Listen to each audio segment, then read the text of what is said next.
I'm Jill.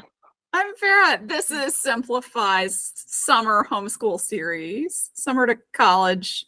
Because it's not fall yet. Technically, So we're still okay.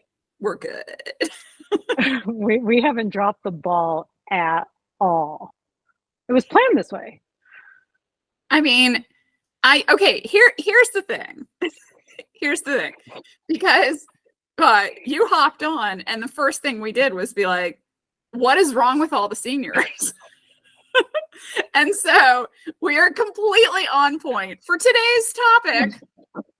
What is wrong with the seniors? Oh, no, sorry, just senior year. Well, and also parents may feel like, what is wrong with my senior?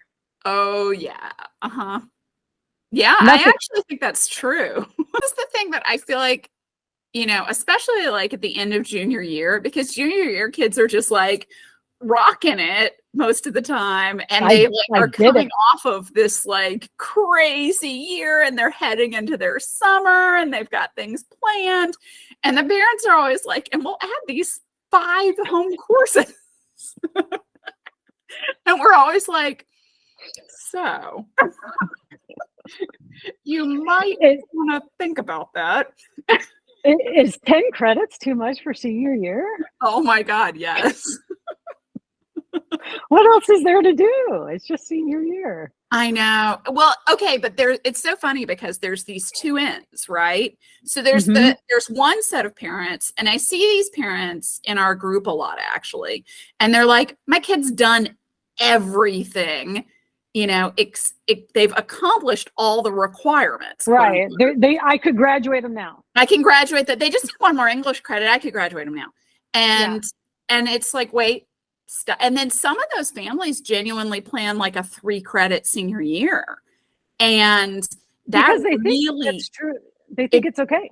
They think it's okay. And I mean, depending on the goals, it could be like maybe your kid has a job and they're just planning local, college, or even they're going to community college. They're to start. Maybe they're, I mean, it could be fine, but if they have higher goals at all, and I feel like we have to clarify too with this, sometimes families are like, oh, just a throwaway school. And then I look, and this is like a school that has like a 60% acceptance rate. Yeah. It's like 4 out of 10 of those students aren't getting into this school. If you have a 3-course senior year, that could easily be your student. Yeah. So don't set them up for failure. Exactly. Yes. Don't set them up for failure. Mm-hmm. Even if they don't want to have a super academic year, you can still have 5, 6 solid courses. Yes. And they should be moving up a little bit. It depends what their goals are. Mm-hmm. Are they going for engineering or something? Then, don't throw it away. Yeah. And be alert to the individual acceptance rate of the major that they're interested in. Yeah. And also, there was actually the NACAC survey. So this is like a survey of colleges about admissions priorities. And everything. One of the things I was really noting was that, like a few years ago, of course, testing was like the number one, like one of the top 3 priorities in admissions. Yeah. They're all saying, yes, this is a very important factor. That's like at 5%. Now, only 5% of schools say that it's a very important factor. Right. But rigor of curriculum has moved from being something that was so important, moderately important, or I forget the specific categories. It's just steadily moved up. It's now one of the top 3 priorities. And, the courses you do senior year, that really matters. I feel like we kind of heard that from that, an admission officer just last week. Yes, definitely. Actually, from a couple, That's very important. It is very important. And which is why lots of admissions officers. Which is why homeschooler parents need to really work on that paperwork, because that's one way to show it. Absolutely. So your paperwork. Look, we're both having tea. Oh, are we? Yeah, let's have some tea. Do we have chocolate? No. Oh, wait. Yes, I do. I put it in my yogurt cup. Oh, that's right. The one I toasted you with the other day. I have no chocolate in the house. I just searched the house from top to bottom. There's no chocolate at all. It's because the boys were home. Yeah, the boys are home and now everyone's gone, and Yeah, it's sad. Everyone should feel sad for me right now. yeah. Okay, let's go back. Let's go back to talking. Let's be serious. No, it should. Yeah, plan the coursework senior year. It is important.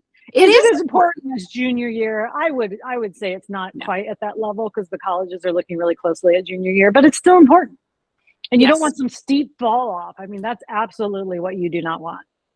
And they know that they're not seeing the grades from this year. But I will say that's the other thing to be aware of is that, if the grades do fall way off or you drop a bunch of courses, they can revoke admission, especially to these really selective schools. Yeah. They are looking at that. And they do revoke admission sometimes. They do. I've seen stories about like 1C and then their kid is out. And so, does that happen everywhere in all situations? Of course not. But and that's a reason to be a little bit more moderate in your planning, especially for things like college courses and so forth for dual enrollment. And just, it really is, I mean, you don't want to like go down the mountainside in terms of rigor, but, junior year is a peak and you do kind of want to have a little plateau. It's just like a little dip in a plateau. Right.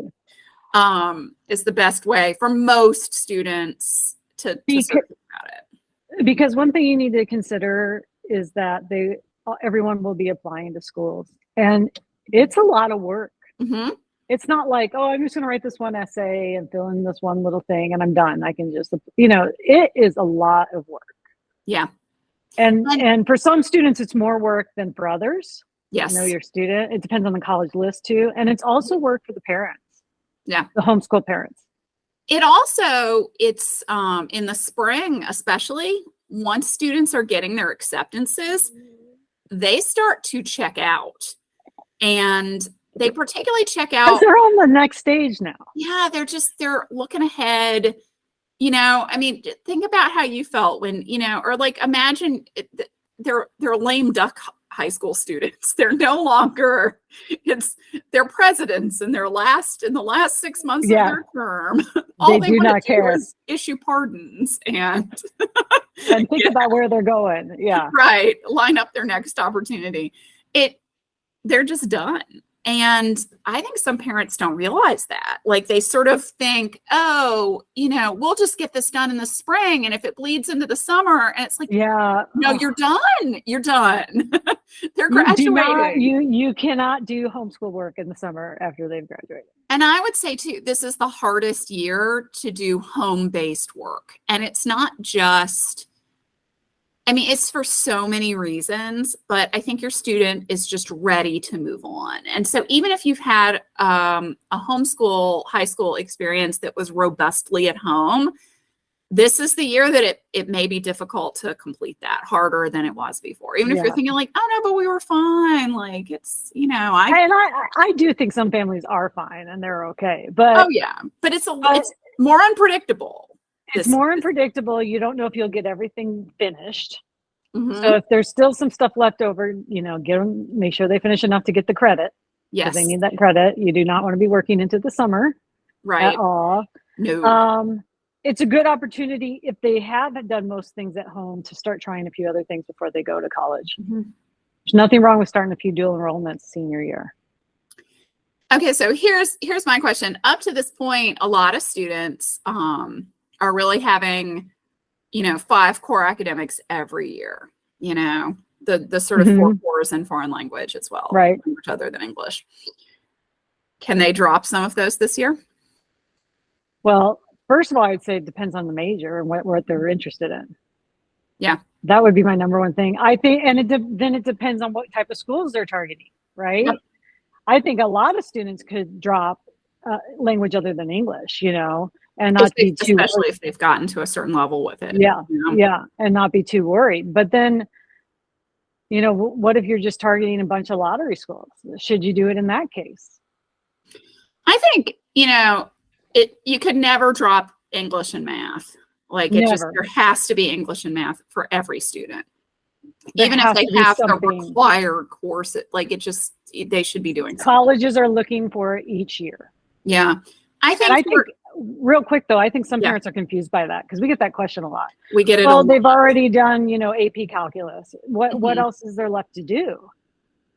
Find something. There's something left to do. Go find it.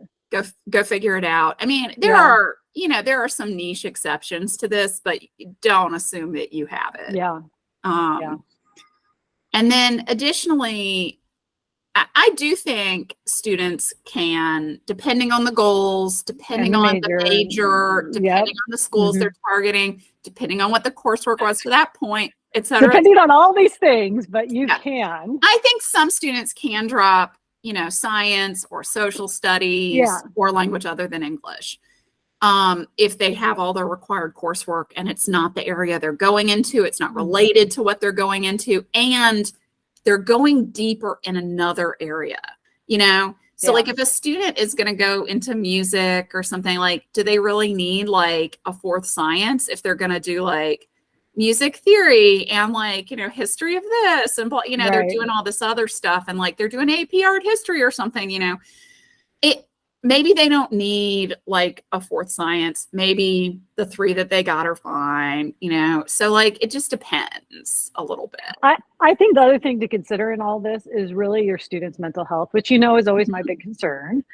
And so some students may be able to do that for science and it doesn't even matter to them. And they can do it and it doesn't take away from anything else. But for other kids, they really just have a limited bandwidth of what they can do academically. They really want to go deep in their area. Yeah. And that's just a distraction. And it might even take away of how well they perform in their area. Yeah. In that case, no, just let it go. Again, not English. Again, not math. And again, depending on goals and major. Right. Now, okay. So we haven't really talked about the college process. We just got focused on the academics. Wait, that's another video. Oh, it's another video, is it? No. Just teasing you. Okay, let's do that. Let's move on. What do you want to talk about? If anyone's watching this, just for so everyone knows, we did not plan this one discussion. Wait, do they need to know that? I felt like we were doing fine. I don't know. I feel like it's something. I mean, I'm drinking tea. My hair's crazy because September we just met with like a 3-hour client meeting. And this is all, you've exaggerated everything. I think, okay, the thing I tell this to every single client. Halloween, like you want to be done. Oh, you want to be done by Halloween. Yeah. You want to be done with like the bulk of your application by Halloween, and it just sneaks up on people. I mean, we get inquiries from families who are inquiring around that time. Like, oh, we've just started to think about admissions for our senior. And it's like, okay, like, and it's not to say that there aren't possibilities. There are plenty of possibilities, but the longer you wait, the more doors close. Yeah. And that includes even for students who have less reachy academic goals. Yeah. Because some of these schools are rolling admission, and your kid who's a little bit less academic could get in and get some good aid, because the money also can be rolling. Yeah. And so then if they don't apply until spring, their opportunity has gone away, even though this was a target school for them.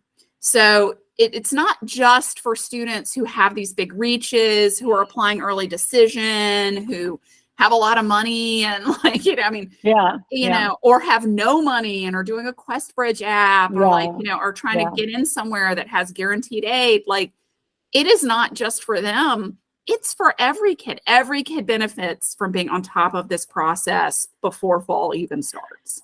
I would also say it's a benefit for the rest of the year to know that you've done this. It's a lot of work. It is a lot of work, you know, and you get it all done by October 31st. You know, as long as you don't have the main part of it, the biggest. Yeah. I mean, anything. Yeah. And the parent paperwork is pretty much done. Yep. That's always nice. And then you both enjoy the rest of the senior year a little more relaxed, which is nice to enjoy your senior at home for what may be their last year. Yeah. It's nice to have that, the holidays, you're not worried about applying to schools, and it's just like, Oh yeah, there's nothing that puts a damper on Christmas or Hanukkah or any other winter holiday than college having apps. your kid upstairs, Yeah. not participating in family stuff the very last year that they might be home for the main part of the Right. lead up to this holiday, like this, and they're up there like freaking out about a college application that's due. Like, it's just Yeah. not, you Not don't a want good that vibe. situation. They don't want that vibe. Yeah. No. So here's another question. What about testing in senior year? Should you still be doing an SAT or an ACT come senior year? In September, October, maybe, depending on the goals. It's better to have it done already, though. Yeah. So it's one more thing to add to the plate. Yeah, you don't want to put it off until then. And we get this sometimes where we're telling the family, like, you need to get this in by November 1st. Like, that's the Halloween, Right. because November 1st is a really common early application date. Right. It's a good date to think of for rolling admission schools. They don't have a date listed, but sometimes they do have like a priority date.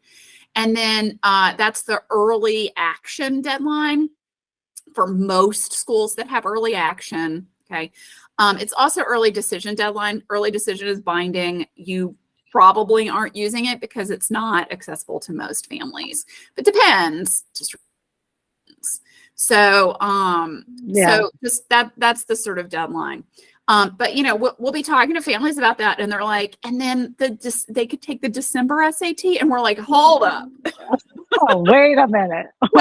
Why? It's done. What is happening? It's over. Yeah. Yeah. Actually, some families don't get that. Mm-hmm. Yeah.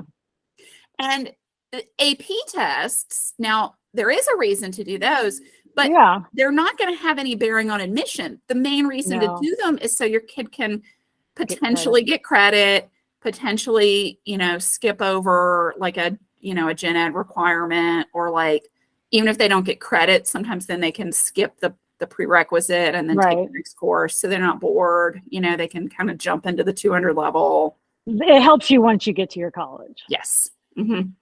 But it will not have any bearing on admissions because it's just too late in the year. So, and admissions doesn't care if your student takes it or not. They will never know. They'll never know. If your student doesn't want to take one and they don't think they'll do good or whatever, just skip it. You don't need it. Nope. So that's up to you. Okay. So test earlier. Yeah. It's really for before senior year. Yeah. Which I think we talked about in our junior year. We did. I mean, sometimes this is you took it and your student feels like they can add 50 points to their score and they're gonna, and that can make sense for fall of senior year. Yeah. And we have students do that every year. Oh yeah, absolutely. Yeah. And that's not a bad idea. No, that's fine. It's just, this is not when you start thinking about it and start doing the test prep and dive in. It's just not the time. It's too late. Now, I will say everything we're saying, if anyone's like not on our timeline, that's okay. There's always going to be choices. There are choices every year after May, literally after May 1st, which is I think families don't get this, I mean, some of these schools were open up until like July 31st, accepting applications. So, I mean, is it going to be like a Yale? No. But is there going to be choices? Absolutely. There's going to be choices. There's always a way to figure it out.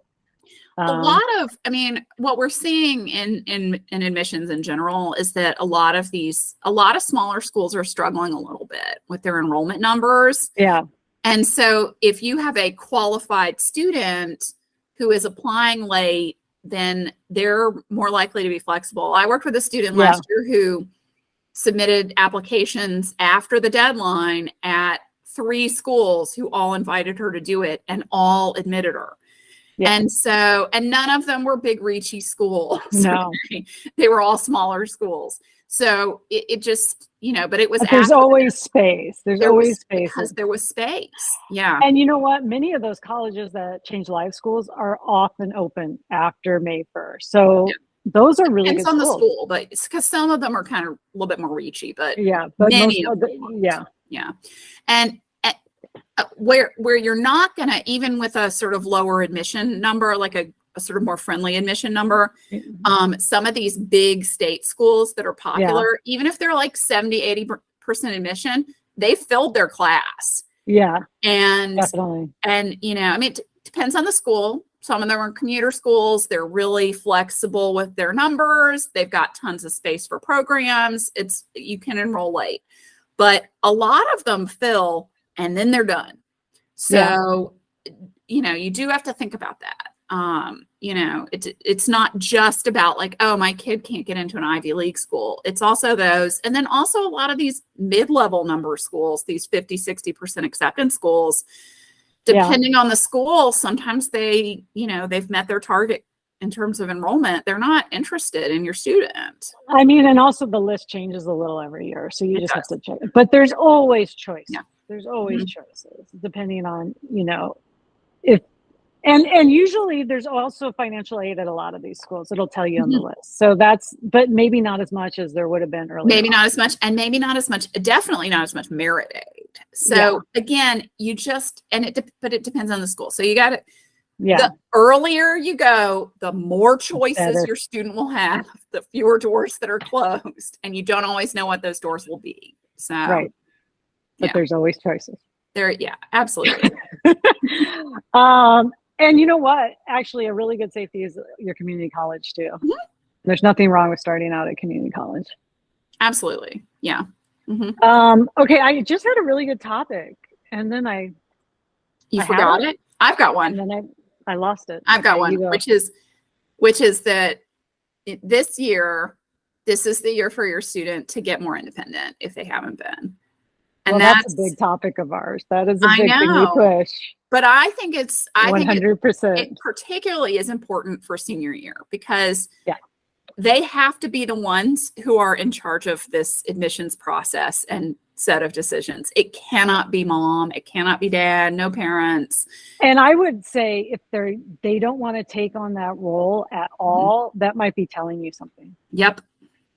If they're refusing to engage and make decisions, I mean, even with a lot of support, it's okay if you're giving them some support. Right. But they should be the ones to, set up the interview, to go on the tour, to ask a question, to reach out to admissions, to hit the button and file everything on their application. They should be filling out their Common App, You should not be filling out their Common App. I love it when, you see a question and it's like, I was filling out my Common App and it's a parent. It's like, wait, you were? No, I don't think so. Let them fill it out, let them fill it out. I mean, even if you sit with them. You're breaking their terms if you're doing it. You shouldn't be doing it. They should be doing it. Yeah. Yeah. Also, I think it's a really good year for you as a parent to start figuring out what it feels like for your student to have that independence and then eventually be gone, because it can be quite difficult to transition. It can. You are not, I mean, like I felt like I was on top of this, but even like when my student was choosing like his college classes the first time, I was like, but I have ideas for you. Okay, back to your story. So I will cut all of this out. I was saying, okay. Even like I feel like I was really hands off, like my kid's senior year. My college kid's senior year. Because he, I think we did health at home, but nothing else, and that was just me like being like, I want to give you some last minute, like, drug and sex ed stuff, I'll die when you leave me. Yeah, exactly. But then he like, and I made him make his med kit for college. Oh, I remember that. And research what all the over-the-counter medicines did, because he just didn't know. Right. Like he didn't know what the difference between a Benadryl and an aspirin was. So I was like, this is actually sort of useful life information. But everything else he was doing, dual enrollment and AP classes, and so I felt like, oh, I'm, whatever. But then when it was time for him to make his college schedule, I was like, oh, but I have opinions. Like, I want to say things. I remember that. Yes. I've often been. Even this year for his sophomore year, he did he did ask me on the drive back Yeah. up, and I was like, "Oh, do I get to have input?" Like I was excited. I get to tell him things. I know. I And was he's like, asking me. He's asking me. I know he asked, Yeah. Yeah. but sometimes he doesn't. And I think that's something, you kind of gotta get used to it. Like you just, it's not up to you anymore. It's just not up to you. Yeah. It's hard. It is hard. It's very hard. Especially if it's your first. I don't know if that's the hardest though, because when your youngest leaves, then you're just alone. But technically he was my youngest. Yeah. He's a twin. Yeah. It doesn't count. Yeah. Yeah. He was both the oldest and the youngest. But it's just good practice, I think, to slowly let them take charge of things and slowly step back. Mm-hmm. My other son is not calling me right now, so I'm just like it's calling me right now. Oh my gosh, we're like, make your kids Hello? be independent. What is going on, honey? I just told Audrey to call you. Okay, well, I'm making a video about how kids should be independent. So let me finish this with Farrah, and then I'll call you back. Oh, I have so much editing to do. Okay, what are we doing? I've lost the track here. What is that? Now you'll see this. I feel like you see this in our group. Is that like we say, well, generally it's this, and somebody comes in and is like, well, I blah blah blah, and it's like, well, yeah, because generally, but like it depends on the goals. It depends. And there is exceptions. And sometimes someone on the group will be like, but my kid applied to 7 schools and we just did this and didn't do any A, B, C, or D, and they got in everywhere. Okay. I don't know what 7 schools they applied to. I don't know exactly what the process I don't know. was. Yeah, I don't know I don't know what else they had. I don't know what their test scores were, if they had them. Who knows? What their coursework looked like. We don't know anything. What they wanted to study, like, if they were an athlete additionally, if they were, who knows? You just don't know. Or if they lived in a state where there were 7 great, easy to get into state schools, like and one, private or something, like you just don't know. Like it's not. That's why you have to be careful in groups, including ours, because sometimes you have some very forceful people comment, which is fine. That's their experience. And it actually was that, but it doesn't mean it's going to be your experience. And it doesn't mean it can even be your experience, honestly. Yeah. Sometimes it can't be your experience. Yeah. I think the big thing to me, the big thing to know about senior year is that this process, if you do it right, like the traditional way, like with the most possible options, happens early in the fall. And that's the main thing you need to know. It's really a process for summer leading up to into senior year. Like you get your course descriptions and your transcript, all that paperwork done, and your kid has their list done, and they're working on those essays, and they're open in the Common App, or again, generalizations. Right. And then, by Halloween, they're submitting the majority of their materials, and then that's the thing to know. So it helps you have a better senior year. Yep, exactly. And then, those last couple, like, oh, I added this school application. Yeah. Okay, the Ricci school that, only had regular decision, and, maybe you're finishing those last ones up, into the winter just a little bit. And then that's it. Like, and then spring is to enjoy, you enjoy your last winter holidays where it's like the way that it always was.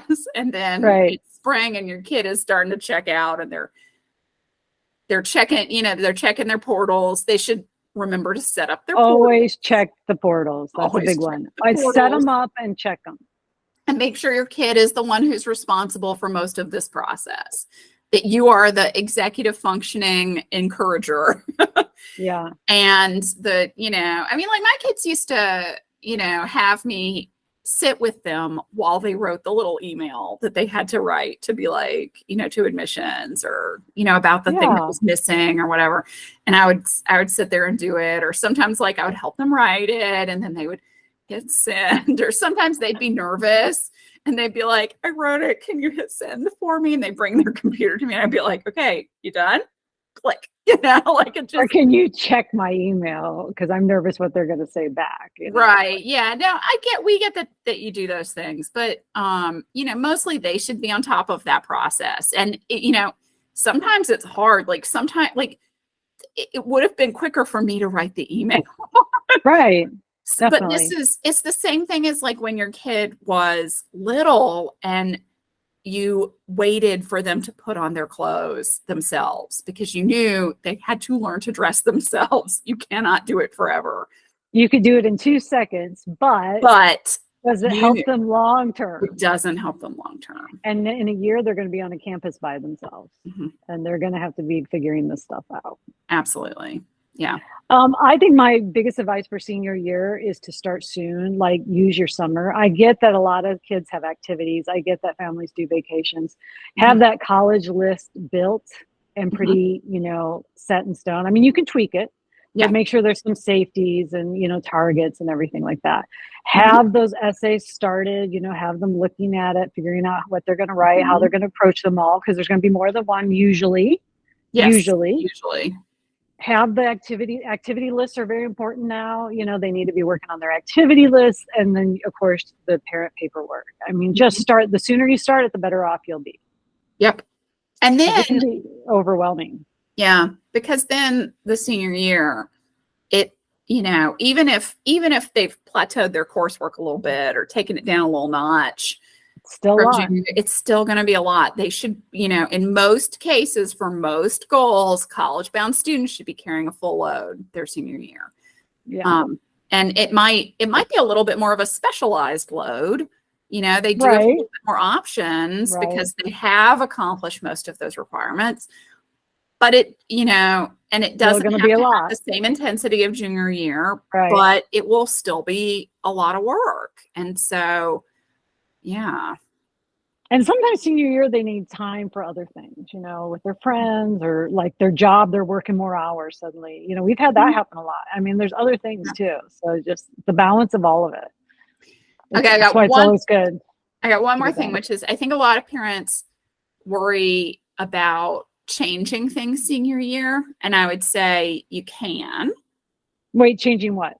Coursework and, you know, and like the kid suddenly drops an activity and picks up something different. You know, I would just say you can change things, but just keep an eye on it. Like you can't change everything. Like, again, it depends on the goals. Could be no big deal. You know, it could be no big deal depending on where your student is headed. But you can submit, like, you know, of course, you can submit a little optional report or with the mid-year report, say these are the things. Okay, so you're talking about changing a course mid-year or switching out one dual enrollment course for another or anything like that. Yeah. I wouldn't change everything. Don't change everything.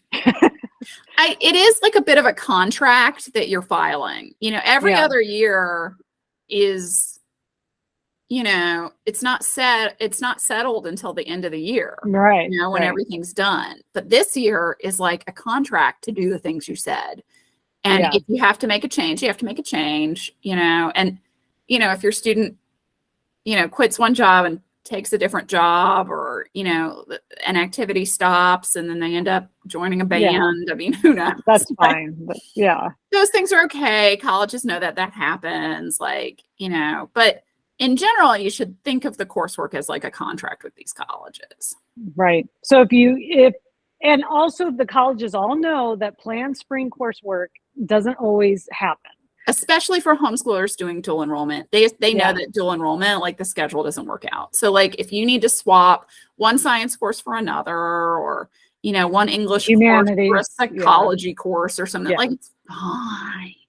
As long as it's pretty much the same type of course. Especially if it's the same type of course. If you need to drop the level, like it's just, you know, the student really wanted psychology and you can't make it work and now you're going to do it at home. That is a little bit, depends on the goals, could be fine or could be an issue. So just, you know, keep your eye on what those goals are. So, other really good advice, if the student has a question about applications or anything, they should reach out to admissions Yep. It's really good for them to be doing it. Mm-hmm. Yep, that's really good. Oh, again, I had another thought and I lost it. Yeah, what is wrong with me today? I don't know. But I think we're good. I feel like those are the key things to say, in part because I think that the application process, it's just, it's just so complex. We can't really answer all of the questions about it. Oh, I know. Other things to keep in mind, and we'll go into this more in the other one, but letters of rec are really important. Your students should be reaching out to the teachers that they want to use. This should already be happening. Right at the start of senior year. Yeah, so keep that in mind.